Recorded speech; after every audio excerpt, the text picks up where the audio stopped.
யாரோ ஒருத்தர் விக்டர் ராஜான்னு கேஸ் போடுறாரு, அவரும் அந்த லைன்ல இருக்காரு அப்படின்னு சொல்லிட்டு அவரு போட முடியாது அப்படின்னு சொல்லி ஒரு டன் மண்ணுக்கு தமிழ்நாடு பிக்ஸ் பண்ணியிருந்த ரேட்டு 560 ரூபாய். பக்கத்துல இருக்கிற ஆந்திரால ரேட்டு 8500 ரூபாய். மதுரையில இருக்கிற கிரானைட் ஊழல், அந்த ஊழல்ல சகாயம் கமிட்டி ரிப்போர்ட்டையும் அதுக்கு சப்சிக்வெண்டா எடுத்தா 1 லட்சம் கோடி ஊழல். அது முழுக்க முழுக்க கருணாநிதி பீரியட்ல நடக்கும். யார் அந்த சார்ல ஆரம்பிச்சு எத்தனை விஷயங்கள் போயிட்டு இருக்குன்னு தெரியும். கள்ளச்சாராயம் வித்த தட்டி கேட்ட 2 இளைஞர்கள் கொல்லப்பட்டார்கள் மயிலாடுதுறையில. தமிழக அரசு பள்ளிகள்ல படிக்கிறது 53 லட்சம், தனியார் பள்ளிகள்ல படிக்கிறது 68 லட்சம். அப்ப ஏங்க கல்வித்தரம் குறைஞ்சுக்கிட்டே வந்துச்சு? தமிழ்நாடு அரசு பள்ளியிலிருந்து வெளியில வந்தவங்க 0.1% தான் பாஸ் பண்றாங்க. முதியவர் உதயநிதி அவருடைய சகோதரி நடத்துற சன்ஷைன் பள்ளியில மும்மொழி திட்டம் இருக்கு. சரி, ஜோசப் விஜய் நடத்துற அந்த பள்ளியில விஜய் வித்யாசம்ல ஹிந்தி இருக்கு. இங்க பாருங்க, இன்னைக்கு மாணவர்களுக்கு எல்லாம் விஷயம் தெரியுங்க. திமுக காரன் போய் மக்களை குழப்பறதுக்காக கையெழுத்து வாங்குவான். நாரதர் மீடியா உணர்வாளர்களுக்கு வணக்கங்கள். நான் உங்கள் விஜய் சின்னசாமி. இன்று நம்முடன் இணைந்து இருக்கிறார் அரசியல் விமர்சகர் திரு தேவப்பிரியா அவர்கள். வணக்கம் ஜி. வணக்கம். தமிழக துணை முதல்வர் உதயநிதி சொல்கிறார், மொழி பிரச்சனையை திசை திருப்புவதற்காகவே இடியை மத்திய அரசு ஏவுகிறது அப்படின்னு சொல்லியிருக்கிறார். ஏற்கனவே திமுகவினர் சொல்வதுண்டு, இடி போன்ற அமைப்புகளெல்லாம் பாஜக அரசாங்கம் தங்களுடைய கைப்பாவையாக பயன்படுத்துகிறது அப்படின்னு கூட சொல்லிக்கிட்டு இருந்தாங்க. இப்போ உதயநிதி சொல்கிறார், ஈடியை ஏவுகிறது, மொழி பிரச்சனை திசை திருப்ப அப்படின்னு சொல்றார். நீங்க இதை எப்படி பாக்குறீங்க? இல்லைங்க, மொழி பிரச்சனைன்னு ஒண்ணு இல்லவே இல்லையே. மொழி பிரச்சனைன்னு இருந்தாதான் திசை திருப்பறதுக்கு ஒண்ணுமே வேணாங்க. உச்ச நீதிமன்றத்திலையும் உயர் நீதிமன்றத்திலும் இந்த ஆட்சி வாங்கி இருக்கிற குட்டுகள் வேற ஒண்ணும் வேணாம். போன மாதம் ஒரு தீர்ப்பு, அதாவது தாது மணல் கடத்தல் வழக்கில் எப்போ 2000 2013 வரை உள்ள ஆட்சிகள், அதுல கிட்டத்தட்ட இப்ப ஆரம்பத்துல அந்த கான்ட்ராக்ட் கொடுத்தது கருணாநிதி கீழே ஆட்சி. திருப்பி 2006-11 திமுக ஆட்சி. பெரும்பாலும் அந்த கான்ட்ராக்டுகள் விவி மினரல்ஸ்னு சொல்லிட்டு வைகுண்டராஜன் நியூஸ் 7 ஓனருக்கு போனது. அதில் அவங்க 88 லட்சம் கோடி 88 லட்சம் டன்னு மண்ணை அள்ளினேன் அப்படின்னு சொன்னாங்க. ஆனால் அதுல மிகப்பெரிய ஊழல் நடக்குதுன்னு சொல்லி வந்தப்ப 2013 ஒரு கமிட்டியை போட்டாங்க ஜெயலலிதா மேடம். அவங்க போட்டப்ப அங்க அழுனது ஒண்ணு ககன்தீப் சிங் பேடி அப்படிங்கிற IAS ஆபீசர் கீழே. அவரு போய் சைட்ல போய் அளந்து கிளந்து குடிச்சு அங்க இருக்கிறது 1.55 லட்சம் டன்னு. அதாவது இவங்க சொன்னதுக்கு டபுளா இருந்துச்சு. அதுக்கு அந்த கேஸ்ல யாரோ ஒருத்தர் விக்டர் ராஜான்னு கேஸ் போடுறாரு, அவரும் அந்த லைன்ல இருக்காரு அப்படின்னு சொல்லிட்டு அவரு போட முடியாது அப்படின்னு சொல்லி கேஸை தள்ளுபடி பண்ண பாக்குறாங்க. ஆனா சுயமோட்டோவா ஹைகோர்ட் எடுத்து கேஸ் இழுத்துக்கிட்டே போச்சு. ரொம்ப நாள் ஆயிடுச்சேன்னு இன்னொரு IAS ஆபீசரை போடுறாங்க, சத்யபிரசாத் சாஹூ. அவரு போய் கண்டுபிடிச்சு இன்னும் பல முறையீடுகளை கண்டுபிடிக்கிறார். கடைசியா இவங்க 2 ரிப்போர்ட்டும் போய் ரொம்ப நாள் ஆயிடுச்சுன்னு 2021 ஹைகோர்ட் என்ன பண்ணுது, மூத்த வழக்கறிஞர் சுரேஷ் என்பவரை நீதிமன்றத்திற்கு உதவ வேண்டிய வழக்கறிஞர் அப்படின்னு சொல்லிட்டு அமிகஸ் கியூரின்னு போடுறாரு. அவரும் போய் பண்றாரு. அவங்க பண்ணிட்டு அங்க எடுக்கப்பட்ட மணலின் அளவு 1.5 லட்சம் கோடியா இருக்க முடியாது, அதுல தோரியம் கண்டென்ட் 0.25% அதிகமா இருக்கிறதுனால 7 லட்சம் கோடி டன் எடுத்திருக்கலான்றாங்க. இப்ப எங்க ஊழல் வருதுன்னு சொன்னால், ஒரு டன் மண்ணுக்கு இவங்க பிக்ஸ் பண்ணியிருந்த ரேட்டு, தமிழ்நாடு பிக்ஸ் பண்ணியிருந்த ரேட்டு 560 ரூபாய். பக்கத்துல இருக்கிற ஆந்திரால ரேட்டு 8500 ரூபாய், ஒரிசால ரேட்டு 5600 ரூபாய். இப்போ இன்டர்நேஷனல்ல அந்த பீரியட்ல அதோடைய ரேட்டு 15,000 18,000 ரூபாய். இதுல என்னன்னா 3% ராயல்டி தமிழகத்துக்கு வரணும். இப்ப 560ல 3%னா 15 ரூபா தான் வரும். 8000 போட்டீங்கன்னா இன்ட்டு 3/24 25 ரூபா வரும். அதே 15,000 மார்க்கெட் ரேட்டுன்னு போனா இது ஜாஸ்தி ஆகும்.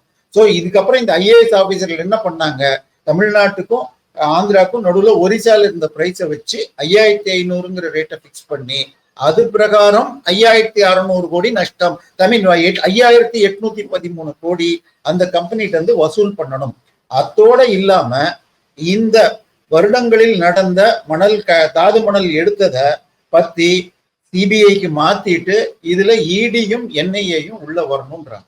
அப்ப 7 லட்சம். இதை தாண்டி கிட்டத்தட்ட 2018க்கு அப்புறம் அந்த மொத்த ஸ்டாக்கையும் இந்தியன் ரேர் எர்த் மினரல்ஸ் சொல்லிட்டு மத்திய அரசு கம்பெனி கோடவுன்ல இருக்கு.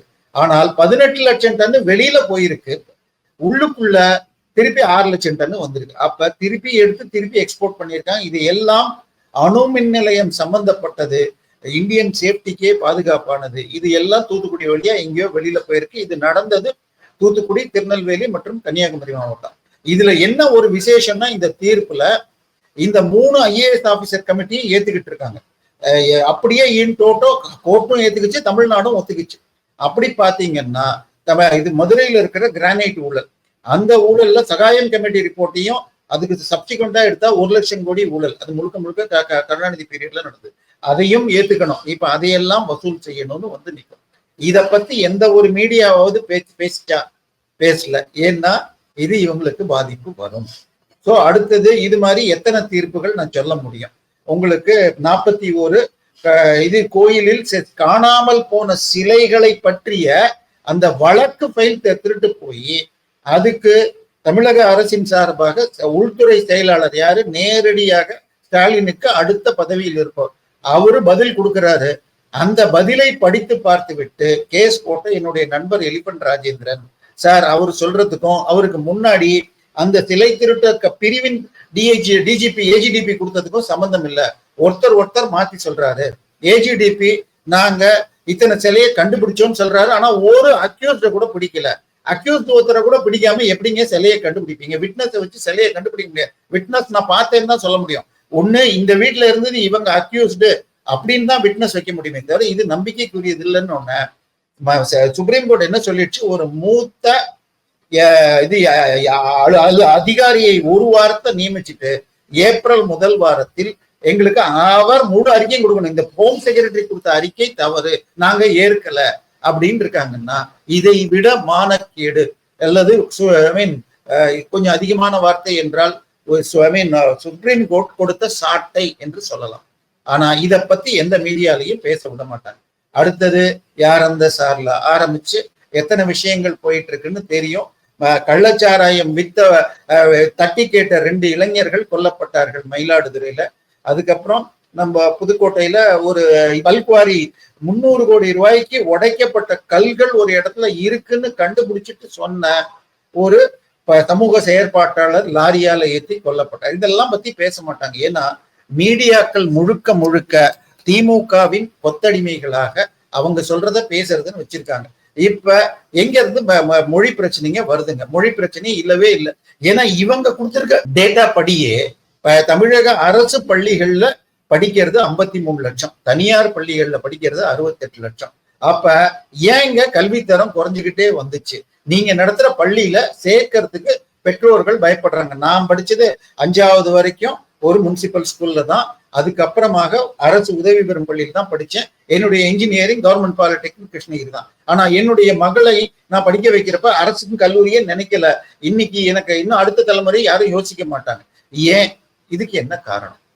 அடுத்தது மத்திய அரசு கிட்ட நீங்க கையெழுத்து போட்டு என்ன சொல்லியிருக்கீங்க? we are very keen to start PM Shri schools next year அப்படின்னு. வெரி கீன்னா என்ன? நாங்கள் அதை ஏற்றுக்கொண்டு விட்டோம் அப்படின்னு சொல்லிட்டு அதுக்கப்புறமாக அதை இன்னைக்கு 2 வருஷம் அப்படி சொல்லியே பணத்தை வாங்கிட்டு MOU சைன் பண்ணல. இப்போ நீங்க ஒரு திட்டத்தை ஏற்றுக்கொண்டு இம்ப்ளிமெண்ட் பண்ணாதான் அதுக்கு காசு. சரியா? இம்ப்ளிமெண்டே பண்ணலன்னா அதுக்கு காசு கிடையாது. உதாரணமா இப்ப நவோதயா பள்ளிகள் அப்படின்னு சொல்லிட்டு ஒரு மாவட்டத்திலையும் ஒரு பள்ளி வித் ஹாஸ்டல், யாருக்குன்னு சொன்னால் SC ST கிராமப்புற மாணவர்களுக்காக ஹாஸ்டலோடு இந்தியா முழுக்க எல்லா மாவட்டத்திலையும் இருக்குங்க. அதுல 2006-7 மன்மோகன் சிங் ஆட்சியில கொண்டு வந்தது. ஆனால் தமிழகம் நாங்கள் ஏற்க மாட்டோம்னு சொல்லிட்டாங்க. அங்க மும்மொழி இருக்கிறதுனால. பக்கத்துல இருக்கிற விழுப்புரத்துல உண்டு, பாண்டிச்சேரியில உண்டு, விழுப்புரத்துல கிடையாது. விழுப்புரம் MP VCKவின் ரவிக்குமார் என் தொகுதிக்கு வேணும்னே அறிக்கை விட்டதும் உங்களுக்கு வேணா என்னால தர முடியும். சோ இப்படி இருக்கிற நிலைமையில அந்த பள்ளி இப்ப இன்னொன்னு என்ன சொல்றாங்க, நம்ம அரசு பள்ளியில மாணவர்கள் 2 மொழி படிக்கிறதுக்கே கஷ்டப்படுறாங்க, அவங்களால 3வது மொழி படிக்க முடியாதுங்கிறாங்க. இந்த நவோதயா பள்ளிகள்ல இருந்து முடிச்சு வர்ற மாணவர்கள் +2ல வெளியில வந்தவங்கள்ல எத்தனை பேரு நீட், IAS என்ட்ரன்ஸ், அதுக்கப்புறம் IIT-G பாஸ் பண்ணாங்கன்னா 83% பாஸ் பண்றாங்க. தமிழ்நாடு அரசு பள்ளியில இருந்து வெளியில வந்தவங்க 0.1% தான் பாஸ் பண்றாங்க.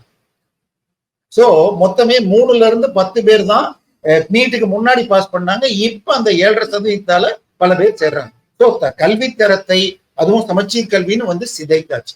இப்ப இதையெல்லாம் பேசாம மொழி பிரச்சனைக்கு கொண்டு வரீங்க. நீங்க நடத்துற பள்ளி திரு உதயநிதி ஸ்டாலினுடைய அக்கால தங்கையா எனக்கு தெரியல, அவர் வயதுல 50 வயதுக்கு மேல உதயநிதியை முதியவர்னு சொல்றதா என்னன்னு எனக்கு தெரியல. முதியவர் உதயநிதி அவருடைய சகோதரி நடத்துற சன்ஷைன் பள்ளியில மும்மொழி திட்டம் இருக்கு.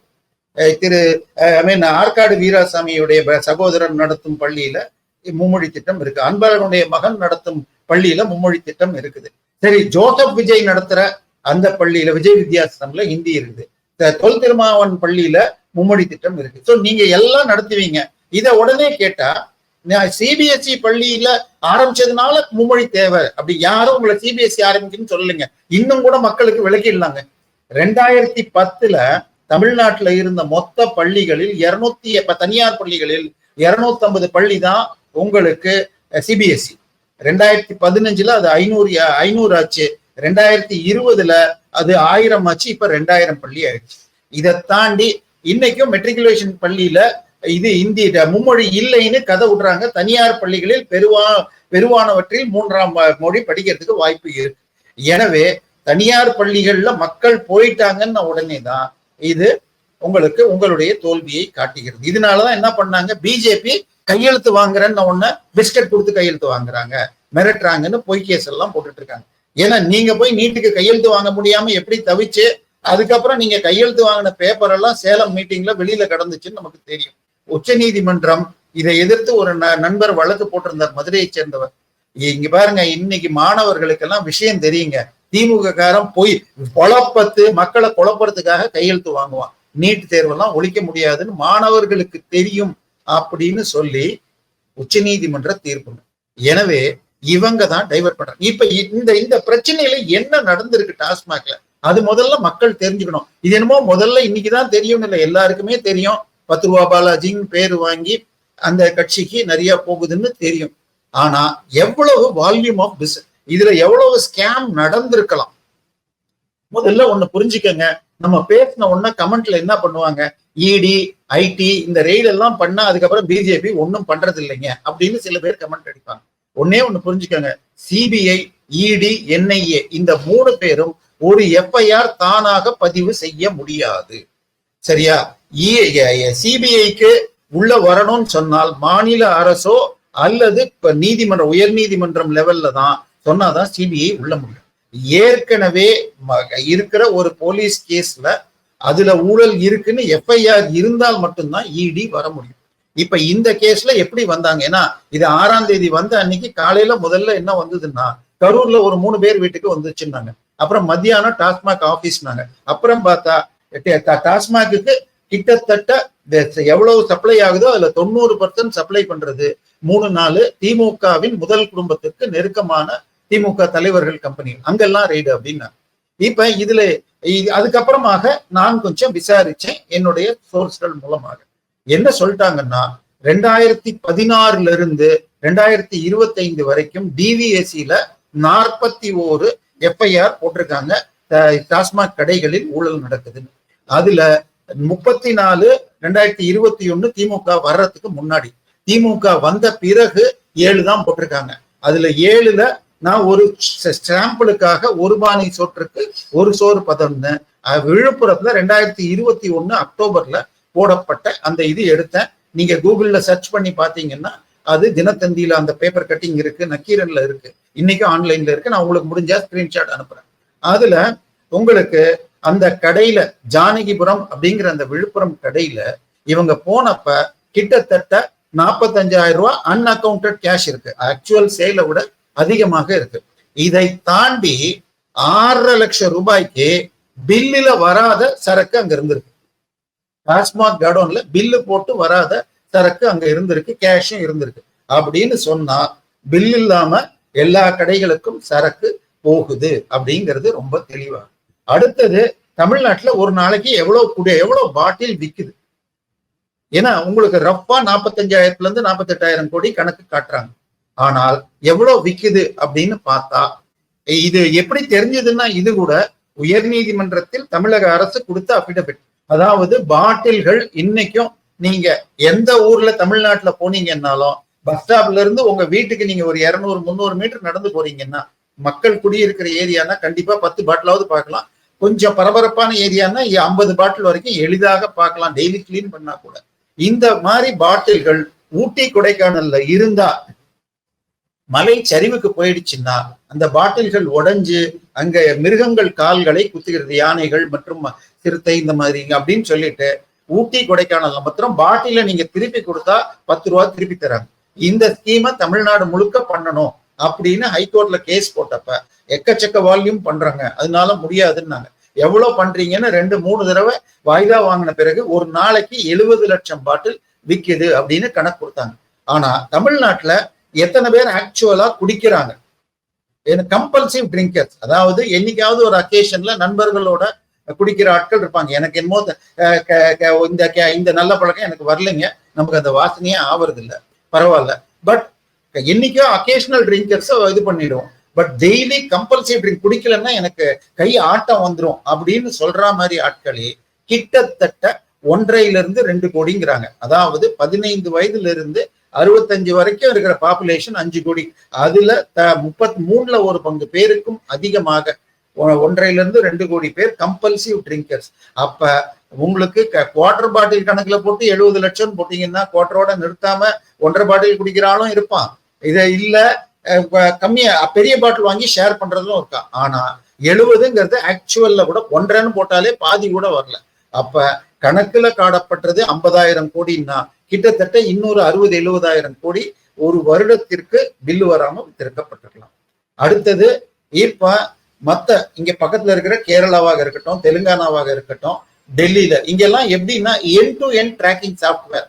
இப்ப இந்த ஒரு இதுல ப்ரூவரி அல்ல டிஸ்டிலரிம்பாங்க, சாராயம் தயாரிக்கும் ஆலைகள். அந்த ஆலையில அன்னைக்கு ஒரு பேட்ச்னா 1000-2000 பாட்டில் இருக்கும். ஒரு பேட்ச் அதுக்கு ஒரே நம்பர் இருக்கும், அதுல 1 2 3 சீரியல் போடுவாங்க. இந்த QR கோடு போட்டுட்டா அந்த பேட்ச் இந்த உதாரணமா திருவள்ளூர் பக்கத்துல இருக்கிற ஒரு டிஸ்டிலரியில இருந்து வருது, இல்லாட்டி இதே SNJ மதுராந்தகத்துல இருந்து இங்க வந்திருக்குது, அப்படியே பெரம்பலூர் டிஸ்ட்ரிக்ட்டுக்கு அப்படின்னு எடுத்துக்க முடியும்.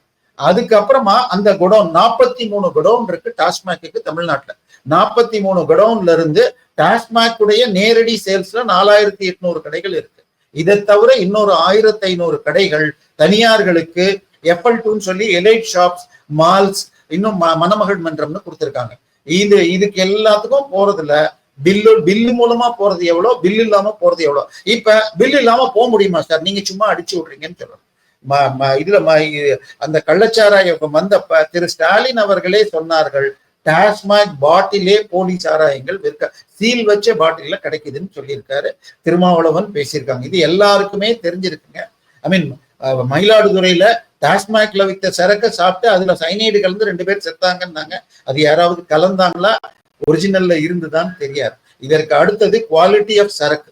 இப்ப இன்னைக்கு உதாரணமா நமக்கு அப்கோர்ஸ் எனக்கு பழக்கம் இல்லைன்னாலும் சினிமால எல்லாம் பாக்குறதுல அட்வர்டைஸ்மெண்ட் பார்த்தா கிங்ஃபிஷர் விஸ்கி, இது கல்யாணி பிராந்தி, இது அப்படின்லாம் கேள்விப்படுறோம். கடையில நீங்க போய் டாஸ்மாக் கடையில கேட்டா இந்த பிராண்ட்ஸ் எதுவுமே வரல. கிட்டத்தட்ட 350 லோக்கல் பிராண்ட்ஸை கிரியேட் பண்ணி வச்சிருக்காங்க. அது கூட ரெகுலரா கிடைக்காது. நான் குடிக்கிறத தான் கொடுக்கறதா நீ குடிக்கணும் அப்படின்னு மாத்திட்டாங்க. என்னுடைய நண்பர் ஒருவர், அவருக்கு சில ப்ராப்ளத்துக்காக தினம் ஒரு 2 பங்கு எடுத்தா தான் சரியா வரும். அவர் இங்க வந்தப்ப வாங்கி குடிச்சிட்டு ஃபுட் பாய்சனிங் ஆயிட்டு அதுக்கப்புறமா இங்க டாக்டரை போய் அட்மிட் ஆயிட்டு அதுல இருந்து இங்க தமிழ்நாட்டுக்கு வரதா இருந்தாலே அங்க இருந்து லெட்டர் டாக்டர் பர்மிஷனோட கொண்டு வரேன்னு எடுத்துட்டு தான் வராங்க. ஸோ இங்க இருக்கிற குவாலிட்டி மோசமா இருக்குங்க. அடுத்தது ஒரு பாட்டில் ப்ரொடக்ஷன் விலைன்னு பாத்தீங்கன்னா 25 ரூபா. ஆனால் ஒரு குவார்டர் பாட்டிலோட விலை 160 இருந்து 180 ரூபா. அப்ப நடுவுல அத்தனையும் தமிழக அரசுக்கு எக்ஸைஸ், கலால் டாக்ஸஸ். இப்ப இது கொடுக்காம போயிருக்குன்னு சொன்னால் இது எல்லாமே தனியாருக்கு போயிருக்கு. இப்ப நம்ம இந்த அமைச்சர் யாரு, சாராயத்துறை அமைச்சர், அவருக்கு பேரு மது விலக்குத்துறை அமைச்சர்னு பேரு. ஆனால் அவருடைய வேலை சாராயம் விற்கிறது தான். டார்கெட் போட்டு யார் அச்சீவ் பண்ணாங்களோ நடுவுல பிரைஸ் எல்லாம் கொடுத்தாங்க. அந்த அமைச்சர் அவர் பாவம் ரொம்ப தியாகம் பண்ணாரு. திராவிட மாடலில் தியாகம்னு சொன்னா தமிழர்களிடம் லஞ்சம் வாங்கிட்டு வேலை வாங்கி தரேன் துட்டு வாங்கிட்டு அதுல ஊழல் பண்ணா அது திராவிட மாடல் தியாகம். சோ அந்த தியாகம் பண்ணி 458 நாள் உள்ள இருந்தார். அவர் இருக்கும் வரை திமுக மன்னர் பரம்பரையில திரு உதயநிதி ஸ்டாலினுக்கு துணை முதல்வர்ங்கிற அந்த ப்ரொமோஷன் கொடுக்கல. அவர் வெளியில வந்ததுக்கு பிறகு அவருக்கு இப்ப திருப்பி அதே போஸ்ட் கொடுத்த அன்னைக்குதான் உதயநிதி ஸ்டாலின் ஐயாக்கும் சாருக்கும் நமக்கு அன்னைக்கு பதவி கொடுத்தாங்க. அவரு மாதம் முதல் குடும்பத்துக்கு 250 இருந்து 300 ஸ்வீட் பாக்ஸ்கள் அனுப்புவதாக ஒரு செய்தி வருகிறது. ஆனா 300 ஸ்வீட் பாக்ஸ்னு வச்சுக்கிட்டா இங்க நம்ம கணக்கு 60,000 கோடிக்கு மாதம் விக்குதுன்னா மாசம் 5,000 கோடி விக்குது. அதுல 10% கூட முதல் குடும்பத்துக்கு போடணும்னா இவை எங்கே செல்கிறது? இன்னொன்னு, தேர்தல் நெருங்குகிறது. தமிழ்நாட்டுல தேர்தல்ல 2000 இருந்து 5,000 ரூபாய் கம்மி ஓட்டுக்கு கொடுக்காம இருக்க முடியாது. திமுக இந்த எலெக்ஷன்ல 234 தொகுதிக்கும் ஒரு தொகுதிக்கு 50 இருந்து 100 கோடி விஐபி தொகுதிகளுக்கு 100 இருந்து 500 கோடி வரைக்கும் செலவு பண்ணி அதற்குரிய பணங்களை நகர்த்த துவங்க ஆரம்பிச்சிட்டாங்க. அதை தடுக்கிறதுக்கு தான் இந்த ரெய்டு சரியான நேரத்துல வந்திருக்கு அப்படிங்கிறாங்க. அடுத்தது, இப்படி பிளாக் எல்லாம் வந்ததுன்னு வச்சுக்கோங்க, இத எங்கெங்க போட முடியும்? ஒன்னும் இல்லை, உங்களுக்கு ஒரு வீடோ நிலமோ இருக்குங்க, அதோடைய கைட்லைன் வேல்யூ 10 லட்சம் ரூபா, மார்க்கெட் வேல்யூ 15 லட்சம் ரூபா, நீங்க விற்கிறீங்க. அந்த 5 லட்சம் ரூபாயை நீங்க மொத்தமா பேங்க்ல போட்டா பேங்க்ல உங்களை கேள்வி கேட்பாங்க. 50,000 2-3 வாரத்துக்கு ஒரு தடவை போட்டு அப்படிதான் வெயிட் பண்றீங்க. ஒரு 5 லட்சம் ரூபா நமக்கு வந்தா நம்ம கஷ்டப்படுறோம். ஆனா ஒரு நாளைக்கு சில 100 கோடிகள்னா எப்படி பண்றாங்க? இது எல்லாம் ரியல் எஸ்டேட்லயும் இதுல மட்டும்தான், இன்னைக்கு சினிமால தான் பண்ண முடியும். தமிழ்நாட்டுல இன்னைக்கு சினிமா எல்லாம் யார் கையிலங்க இருக்கு? ஒரே ஒரு கம்பெனி தான் அத்தனை படத்தையும் ரிலீஸ் பண்ண முடியுது. 100க்கு 90% தியேட்டர்கள் ஒரே ஒரு கம்பெனி, தமிழகத்தின் மன்னர் பரம்பரை ஸ்டாலினுடைய மகனுடைய ரெட் ஜெயிண்ட் மூவிஸ் கிட்ட தான் இருக்கு. ஸோ நீங்க படம் எடுத்து படத்தை ரிலீஸ் பண்ணணும்னா அவங்க தான். பேண்டவர்னு ஒருத்தர் இருக்காரு, நம்ம கமலஹாசன். அவரு கிட்டத்தட்ட அவருக்கு 70 வயசுன்னா அவருடைய 3 வயசுல இருந்து 73 வயசுன்னா 3 வயசுல நடிக்க வந்துட்டாரு. 70 வருஷம் இருக்கிற அனுபவம் இருக்கிற ஆளு போய் உதயநிதி காலில் விழுந்து கிடக்குறாரு. இப்போ அவருடைய கடைசி படம் விக்ரம் 2ன்னு நினைக்கிறேன். அந்த இந்தியன் ஓடலன்னு எடுத்துக்கிட்டா கூட விக்ரம் 2க்கு என்னுடைய நண்பர்கள் போய் பார்த்தா தியேட்டர் காலியா இருந்தது. ஆனா ஆன்லைன்ல புக் பண்ணா உங்களுக்கு ரொம்ப டைட்டா ஒரு ஓரத்துல தான் கிடைச்சது. ஸோ 800 கோடி கலெக்ஷன் நாங்க, ஆக்சுவல் 200 கோடி கூட ஆயிருக்காது. அப்போ மீதம் கருப்பு வெள்ளை ஆகிறது. போன வருடம் தமிழகத்துல வந்தது 254 படத்துல 9 படங்கள் மட்டுமே லாபம் எடுத்ததுன்னு சொன்னாங்க. அதுல 1 அமரன், 2வது மகாராஜாவோ இந்த 2 தான் உண்மையாக லாபம் எடுத்தது. கோட், வேட்டையன், ஜஸ்ட் பாஸ், மீதி எல்லாமே கணக்கு காட்டப்பட்டது. இதுல பெரிய படம் சின்ன படம்லாம் இல்லைங்க. பெரிய படம்னு எடுத்தா கங்குவா, அதுக்கப்புறம் நம்ம தங்கலான், இது எல்லாம் பிளாப் ஆனது தவிர ஈவன் 5 கோடி ரூபாய் பட்ஜெட்ல அமீர ஹீரோவா வச்சுட்டு உயிர் தமிழுக்குன்னு எடுத்தாங்க. 1 கோடி கூட கலெக்ஷன் ஆகல. ஆனா கணக்குல இதையெல்லாம் லாபத்துல காட்டினாங்கன்னா இதெல்லாம் கருப்பை வெள்ளையாக்குற வேலையா இருக்கு. சோ இந்த வெள்ளையாக்குறது திரு உதயநிதி ஸ்டாலின் கம்பெனியான ரெட் ஜெயிண்ட் மூலமா நடக்குது. சோ இப்போ 60,000 இப்ப இடி டைம்ஸ் ஆஃப் இந்தியா பத்திரிகையில வந்த செய்தி என்னன்னா 2020 இன்று வரை எவ்வளவு ஸ்டாக்கு கம்பெனில இருந்து எந்த கோடவுனுக்கு வந்துச்சு, எங்க கடையில எந்தெந்த இது மூலமா வித்தீங்கன்னு கேட்டிருக்காங்க. இப்ப இந்த ரிகன்சிலியேஷன் ஏன் இத்தனை நாள் பண்ணல? இப்ப நீங்களே என்ன பண்ணுவீங்க, ஒரு மாசமும் நம்ம இத்தனை வீடியோ போட்டோம், இத்தனை வியூ கிடைச்சது அப்படின்னு கணக்கு பார்ப்பீங்க. ஆனா இவ்வளவு டர்ன் ஓவர் பண்ற இடத்துல இது பண்ணல. இதை தாண்டி டிரான்ஸ்போர்டேஷன், இது டாஸ்மாக்கு கொடவுன் வரைக்கும் அந்த கம்பெனி சப்ளை பண்ணும். கொடவுன்ல இருந்து ஒரு 43 கொடவுன்ல இருந்து ஒரு கொடவுனுக்கும் ஒரு 1000 கடைக்குன்னு வச்சு 40,000 கடைன்னா 100 கடை அவங்களுக்கு சப்ளை பண்றதுக்கு லாரி சர்வீஸ். இது மாவட்டத்துக்கு ஒரு கம்பெனி கூட கிடையாதுங்க, ஆல் தமிழ்நாட்டுக்கு ஒரே கம்பெனி, அது கரூர் கேங்குடைய பினாமி. சோ இந்த வசூல் அத்தனையும் கரூர் கேங் பண்ணுது. அடுத்தது டாஸ்மாக் கடையில போய் நீங்க அங்கேயே குடிக்க முடியாது, பக்கத்துல பார் இருக்கணும். ஆனால் 4800 கடையில 1/4 கூட ஆக்சுவல் லைசன்ஸ் இல்ல, மீதி லைசன்ஸ் இல்லாமல் இயங்குது. அதை நாங்க எப்ப வேணா மூட முடியும்னு சொல்லிட்டு மிரட்டிக்கிட்டு கரூர் கேங் சொல்றபடி நடத்தினாதான் நடத்த முடியும். சோ இது எல்லாமே அந்த கரூர் கேங் அப்படிங்கிறாங்க. கரூர் கேங்னா என்னன்னு எனக்கு தெரியாது, உங்களுக்கும் தெரியாது, மக்களுக்கு புரியும், கமெண்ட்ல சொல்லலாம். சோ இதுல 60,000 கோடி ஒரு வருஷத்துக்குன்னா 4 வருஷம் முடிஞ்சு போயிடுச்சு. ஐ மீன் 60ங்கிறது கன்சர்வேட்டிவ் ஸ்டேட்மெண்ட், இன்னும் கூட ஜாஸ்தி போடலாம். ஏன்னா நீ இன்னொரு விதமா கணக்கு போட்டீங்கன்னா ஒரு விழுப்புரம் கடையில 7 லட்சம் ரூபாய்க்கு சரக்கு இருந்ததுன்னா 4800 பெருக்கிக்கங்க. ஆச்சா, அடுத்த அப்ப ஒரு நாளைக்கு அவ்வளவு போகுதா? இதெல்லாம் போட்டா இன்னும் ஜாஸ்தியா போகுது. எனவே இது மிகப்பெரிய அளவுல இது வரைக்கும் இந்தியால எங்கேயுமே பிடிக்காத அளவுக்கு ஒரு பெரிய ஊழலாக இருக்கும். ஏன்னா இதுல 3 பெரிய ப்ரூவரி சொன்னாங்க. ஒண்ணு எஸ்என்ஜே டிஸ்டிலரிஸ். எஸ்என்ஜேங்க யாருங்க சட்டையில இதை போட்டுக்கிட்டு வந்தது? நம்ம உதயநிதி ஸ்டாலின் சாரு ஐபிஎல்ல உட்கார்ந்து இருந்தப்ப அந்த எஸ்என்ஜே உடைய லோகோவை போட்டுட்டு உட்கார்ந்து இருந்தார். ஒரு சாராய வியாபாரத்துக்கு இருக்கும்னு கூட இல்ல.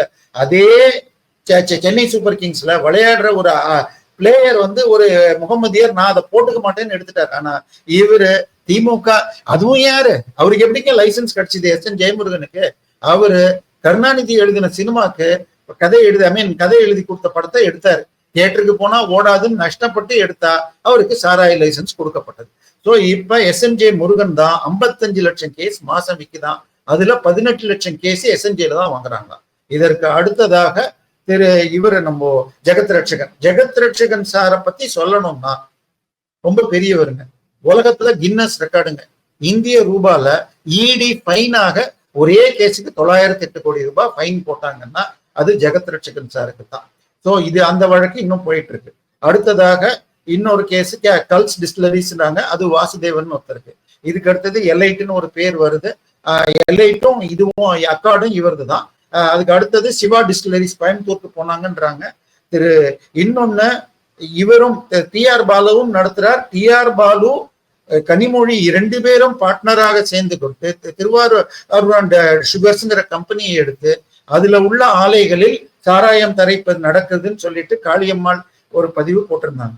எனவே இதுல முதல் குடும்பம் தொடங்கி எல்லோரும் நடத்துகிறார்கள். இப்ப இதுல இந்த டூப்ளிகேட் பில்லா இருந்தா தமிழக அரசுக்கு வர வேண்டிய வரி போயிருக்கு. மோசமான குவாலிட்டியை குடிக்கிறதுனால பாதிப்பு இருக்கா இல்லையான்னு நான் சொல்ல வேண்டாங்க. நம்ம கனிமொழி அம்மை சொல்லியிருக்காங்க, இந்தியாவிலேயே இளம் விதவைகள் அதிகமாக உருவாவது டாஸ்மாகினால் தான். திராவிட பானம் சாராயம் குடிப்பதனால்தான் டாஸ்மாக். ஆனா இவங்க வந்ததுக்கு அப்புறம் இன்னும் ஜாஸ்தி தான் பண்ணியிருக்காங்க. சோ இது 2 லட்சம் கோடிக்கு இருக்கு. இப்ப இத பத்தி எந்த ஒரு மீடியாவது பேசுதுங்களா? இப்ப நாரதன் மீடியால என்ன கூப்பிடுறீங்க, பேச வைக்கிறீங்க, நம்ம வாசகர்களுக்கு இது புரியுது. ஆனா ஏதாவது இது சன் டிவி பேச வேண்டாங்க, இது பேச வேண்டாம், கலைஞர் டிவி பேச வேண்டாங்க. அவங்கெல்லாம் அந்த சாராய பணத்துல நடத்துற கம்பெனிங்க. ஆனா பாலிமரோ புதிய தலைமுறையே ஏங்க பேச மாட்டேன்றாங்க? அப்படி என்னங்க உங்களுக்கு பயமா? நீங்க எல்லாம் என்ன அவங்க செயின்ல கட்டி விட்ட அனிமலா? நீங்க இவ்வளவு பெரிய ஊழலை பத்தி பேச மாட்டேன்றீங்க. எதை பத்தி பேசணும் அப்படிங்கறத டிசைட் பண்றதே சூப்பர் முதலமைச்சர்னு ஒருத்தர் இருக்காரு. இது பெண்ணுங்கிற கம்பெனி, அவரு தான் எல்லாத்தையும். ஈவன் இதுல இன்னொன்னு கூட சொல்றாங்க, அந்த யார் அந்த சாருங்கிற கேள்வியில முக்கியமான கேள்வி என்னன்னா எஃப்ஐஆர் எப்படி லீக் ஆச்சு? இதை பற்றி அந்த மூத்த பத்திரிகையாளர்கள் என்ன சொன்னாங்கன்னா, இன்னைக்கு ஒரு கேஸ் ஃபைல் ஆகுது அப்படின்னு சொன்னா, இல்ல ஜட்மெண்ட் வருதுன்னு வச்சுக்கோங்க, அந்த ஜட்மெண்ட்டை டவுன்லோட் பண்ணணும்னா 2 வழிதான் இருக்கு. ஒண்ணு, அந்த ஜட்ஜி ஹைகோர்ட்ல சுப்ரீம் கோர்ட்டா இருந்தா நான் சொல்றேன், போனீங்கன்னா அந்த ஜட்ஜி பேர் தெரிஞ்சா அவர் என்னென்ன ஜட்மெண்ட் இந்த தேதியில கொடுத்தாருன்னு பார்த்து எடுக்கலாம். இல்லைன்னா கேஸ் நம்பரோ இல்லாட்டி இது யாருக்கும் கேஸ்ன்னா எடுக்கலாம். இது எஃப்ஐஆர் எடுக்கிறதா இருந்தா இந்த போலீஸ் ஸ்டேஷன், இந்த வழக்கு, இந்த குற்றம் சாட்டப்பட்டவர் அப்படின்னா தான் எடுக்க முடியும். இந்த விவரங்களை அந்த பத்திரிகையாளர்களுக்கு SMS அல்லது வாட்ஸ்அப் மூலமாக தெரிவித்தது திரு சபரீசனுடைய கம்பெனியான பெண் நிறுவனம்னு அவங்களே தெரிவிச்சிருக்காங்க. இப்ப பெண் நிறுவனத்துக்கு எப்படிங்க இது போகுது? போலீஸ் ரெக்கார்டு எதுக்காக பெண் நிறுவனத்துக்கு போகுது? அவங்களை கூப்பிட்டு விசாரிச்சீங்களா? இந்த பத்திரிகையாளரை கூப்பிட்டு விசாரிச்சு அவங்க செல்போனை வாங்கி வச்சிருந்தாங்க. ஆனால் பெண் நிறுவனத்துல எங்க கூப்பிடல. சோ இவங்க சூப்பர் முதலமைச்சருங்கிறதுக்கு இதை விட பெரிய ரெக்கார்டு தேவையில்லை.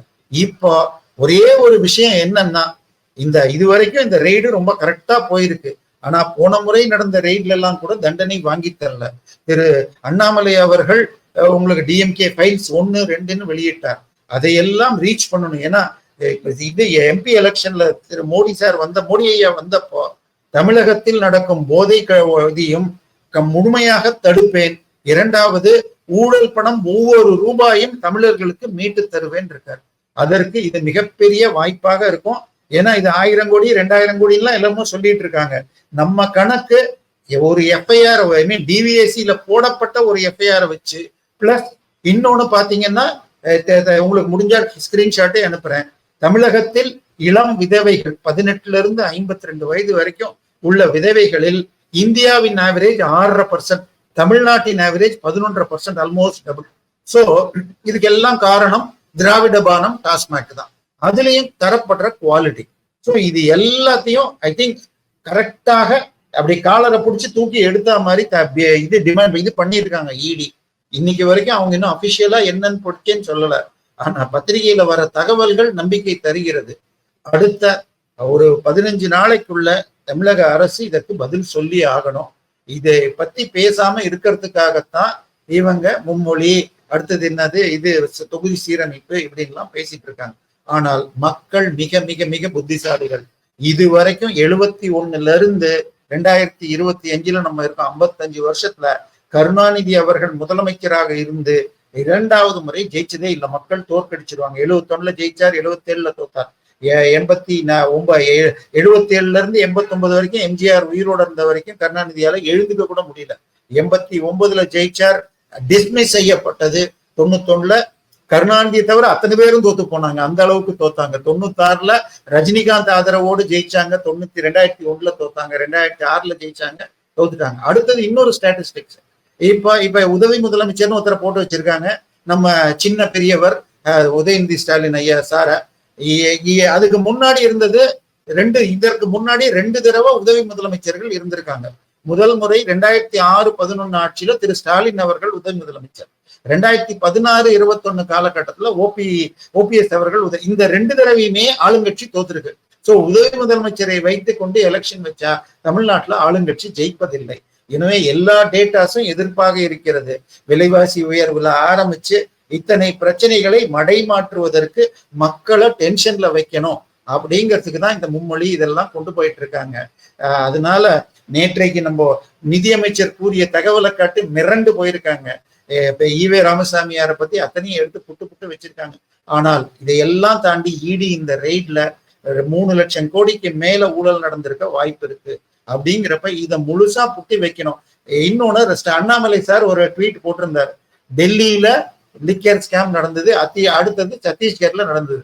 டெல்லி லிக்கர் ஸ்கேம்ல நேரடியாக இவர் கைது செய்யப்பட்டார். முதலமைச்சர் அரவிந்த் கெஜ்ரிவால் வீட்டிற்கு அனுப்பப்பட்டார். அவருடைய சீட்டை அவரே தோத்தார்.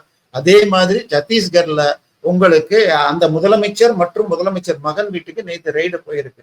சோ இங்கேயும் அது நடக்க வாய்ப்பு இருக்குங்கிற மாதிரி அவர் ஒரு ட்வீட் ஓப்பனா போட்டதுல இருந்து கதறிக்கிட்டு இருக்காங்க உடன்பிறப்புகளும் ஐடி விங்க சில்லறை வாங்கி கொண்டு பேசும் மீடியாக்களும். அடுத்த வாரத்துல இருந்து நமக்கு இன்னும் நிறைய தகவல்கள் வரும். உங்களுடைய பொன்னான நேரத்தை ஒதுக்கி பல தகவல்களை நாடக மீடியாவுடன் பகிர்ந்து கொண்டதற்கு மிக்க நன்றிகள் ஜி. நன்றி.